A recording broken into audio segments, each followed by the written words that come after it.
Hey, hi guys, ఎట్లున్నారు? So welcome back to this new video. So మీరైతే నా ఛానల్ని ఫస్ట్ టైం చూస్తున్నట్టయితే subscribe to my channel.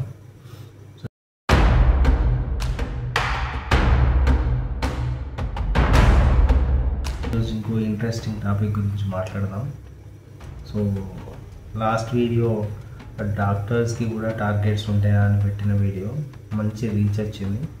Thank you for your support. So ఎవరైనా చూడకుంటే ఇక్కడ ఇస్తా, డిస్క్రిప్షన్లో ఇస్తా, చూడండి. And today's topic is IT దాడులు జరుగుతాయి కదా. సో అవి ఎందుకు జరుగుతాయి? సో ఇప్పుడు మనం చూస్తున్నాం రీసెంట్ టైమ్స్లో దిల్ రాజు కానీ తర్వాత మైత్రి మూవీ మేకర్స్ వీళ్ళపైన దాడులు జరుగుతున్నాయి, ఐటీ ఇన్కమ్ ట్యాక్స్ దాడులు. సో అది ఎందుకు చేస్తారు? సో రీజన్స్ ఏముంటాయి?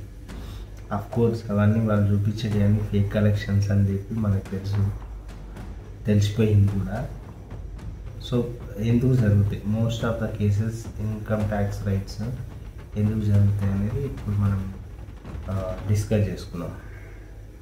So first thing is, so individual persons కానీ ఒక కంపెనీస్ కానీ సో వాళ్ళ ఆదాయాన్ని తక్కువ చూపించి ఖర్చులను ఎక్కువ చూపించడం వల్ల ఇలాంటి జరుగుతాయి అన్నమాట. సో ఎట్లా అంటే ఒక పర్సన్ 100 రూపీస్ ఎర్న్ చేస్తున్నాడు అనుకోండి, 100 రూపాయలు ఎర్న్ చేస్తున్నాడు.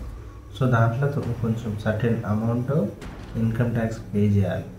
సో అట్లా కాకుండా సో ఆ ఫుల్ అమౌంట్ని ఎక్స్పెన్సెస్ లాగా చూపిస్తే సో మనకు అక్కడ పే చేయాల్సిన అవసరం లేదు. సో అర్థమైంది మీకు? సో మళ్ళీ ఒకసారి చెప్తా. సో ఇప్పుడు ఒక పర్సన్ 100 రూపీస్ ఎర్న్ చేస్తే, సో 100 రూపీస్ అని ఎందుకంటున్నానంటే సింపుల్గా ఉంటుందని 100 రూపీస్ చెప్తున్నా. సో 100 రూపీస్ ఎర్న్ చేస్తే గవర్నమెంట్కి కొంత ట్యాక్స్ కట్టాల్సి ఉంటుంది. అదే నువ్వు 100 రూపీస్ ఎక్స్పెన్సెస్ లాగా చూపిస్తే ట్యాక్స్ కట్టాల్సిన అవసరం లేదు. సో అలాంటి క్రియేట్ చేసుకుంటారు అన్నమాట. ఇలాంటి కంపెనీస్ కానీ ఇండివిజువల్స్ కానీ ఏం చేస్తారంటే ఆదాయాన్ని తక్కువ చూపించి ఖర్చులను ఎక్కువ చూపించడం ద్వారా ఇన్కమ్ ట్యాక్స్ని ఎగ్గొట్టడానికి ట్రై చేస్తూ ఉంటారు. ఎవరైనా ఇలాంటి సస్పీషియస్ ఫైనాన్షియల్ యాక్టివిటీస్ కనుక చేస్తున్నారనే డౌట్ వస్తే ఎవరైనా ఇన్ఫామ్ చేస్తే కూడా సో వాళ్ళపైన ఇలాంటి రైట్స్ జరుగుతాయి అన్నమాట.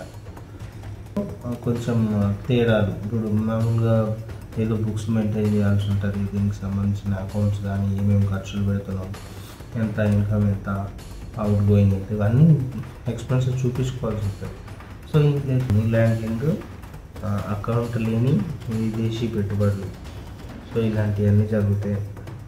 అండ్ అట్లనే నోటీసులు, సపోజ్ ఇప్పుడు మనం కొన్నిసార్లు ఇన్కమ్ ట్యాక్స్ డిపార్ట్మెంట్ నుంచి మేబీ కొన్ని నోటీసులు రావచ్చు. సో ఆ నోటీసులకి మనకి ఎట్లా రెస్పాండ్ కావాలని తెలియక కొంతమంది, లేదంటే ప్రాపర్ రెస్పాన్స్ ఇవ్వరు. సో దానివల్ల కూడా అలాంటివి జరగవచ్చు. ఒకవేళ ఇన్కమ్ ట్యాక్స్ నుంచి ఏదన్నా ఇన్కమ్ ట్యాక్స్ డిపార్ట్మెంట్ నుంచి ఏదైనా నోటీసులు వస్తే వాటికి ఖచ్చితంగా రెస్పాండ్ కావాలి. సో అది ఉంటుంది. తర్వాత లావిష్ లైఫ్ స్టైల్ అంటే మనకు వచ్చే ఆదాయానికి, మన దగ్గర ఉన్న లగ్జరీస్కి. ఓకే, సో ఇప్పుడు సపోజ్ నేను ఒక 50,000 సంపాదిస్తున్నాను. సో నా దగ్గర అసాధారణంగా నాకు కనబడే డబ్బులు ఉన్నాయనుకో, అంటే ఒక లగ్జరీ కారు, లగ్జరీ ఇల్లు, ఇలాంటివి. ఇప్పుడు 50,000 శాలరీతో ఇవన్నీ మేనేజ్ చేయడం కష్టం కదా. సో అలాంటివి ఏమన్నా అనిపించినప్పుడు ఇలాంటివి జరుగుతాయి అన్నమాట. సో ఈ మనీకి సంబంధించిన హై అండ్ ఎక్కువ మనీ ట్రాన్సాక్షన్ జరిగే ఫీల్డ్స్ ఉంటాయి కదా, ఏరియాస్, వాటిపైన ఎక్కువ దృష్టి పెడతారు. సో ఫిల్మ్ ఇండస్ట్రీలో ఎట్లా అంటే, సో 1000 కోట్లు, ఇప్పుడు 500 కోట్ల బడ్జెట్ అయింది సినిమా తీయడానికి. సో తర్వాత హీరో ఇన్ని కోట్లు తీసుకున్నాడు, అన్ని కోట్ల కలెక్షన్లు వచ్చినాయి, ఇవన్నీ మొత్తం కోట్లే ట్రాన్సాక్షన్లు. ఓకే, సో సో ఎంత ట్యాక్స్ కడుతున్నారు, మీకు వచ్చింది ఎంత, ట్యాక్స్ ఎంత, ఇవన్నీ లెక్కలు కరెక్ట్ చూపెట్టకపోతే వాళ్ళకి సరైన అంటే ఆధారాలు ఉంటేనే ఇన్కమ్ ట్యాక్స్ రైట్ చేస్తారు. వితౌట్ ప్రూఫ్స్ కానీ అవి ఏం చేయరు. సో మన హీరోలు ఏంది 1500 కోట్లు, ఓహో ఏం హైకులు, ఏం థియేటర్లు, ఏం పైసలు. ఓకే, సో ఇట్లా ఏంటంటే రియల్ ఎస్టేట్ కానీ, తర్వాత బంగారం వ్యాపారం చేస్తాం కానీ, సో ఇలాంటి కొన్ని ఏరియాస్ సెక్టర్స్ ఉంటాయి, వాటిపైన సో యాజ్ యూజువల్గా రెగ్యులర్గా జరుగుతూనే ఉంటాయి. ఓకే, సో ఇది గురించి, సో ఐటీ రైట్స్ గురించి టాపిక్ మీకు నచ్చితే సబ్స్క్రైబ్ చేసుకోండి అండ్ వీడియోని ఒక లైక్ చేయండి. నెక్స్ట్ వీడియోతో మళ్ళీ వెళ్దాం. Thank you.